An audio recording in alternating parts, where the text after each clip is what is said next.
రేవతి తన కుటుంబం అందరూ కూడా సినిమా టాకీస్కి వచ్చి ఆ యొక్క తొక్కిసలాటలో దురదృష్టంగా తను మరణించడం, రేవతి గారు వారి కుమారుడు దాదాపుగా నెల రోజులుగా జీవన్మరణంతో కొట్టుమిట్టాడుతున్న సందర్భంగా మా ప్రభుత్వం నుంచి కూడా అన్ని రకాలుగా సీఎం గారు ఎప్పటికప్పుడు మానిటరింగ్ చేస్తూ, మా ప్రతినిధులు కూడా ఎప్పటికప్పుడు వస్తూ, మా శాఖ నుంచి కూడా ఇక్కడ ప్రత్యేకంగా అధికారిని నియమించి పర్యవేక్షణ చేయడం జరుగుతుంది.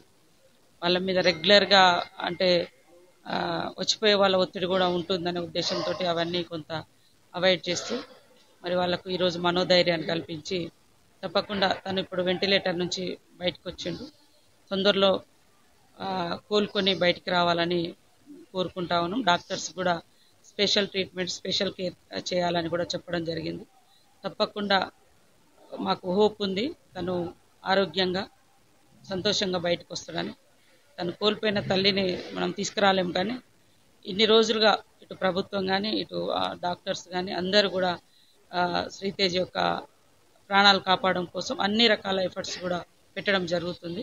తప్పకుండా నూతన సంవత్సరంలో తను కోలుకొని సంతోషంగా ఇంటికి వచ్చి సరే తల్లి లేని లోటును మనం పూడ్చలేము, తనకు తెలుస్తుంది అప్పుడు. కానీ చాలా అంటే ఆ బెడ్ మీద నెల రోజుల నుంచి అంటే అట్లా ఆయన ఇబ్బంది పడుతున్నాడు. చాలా ఇదైతున్నటువంటి పరిస్థితి చాలా బాధాకరం. తొందరగా కోలుకుంటాడనేటువంటి ఆశాభావం మాకుంది.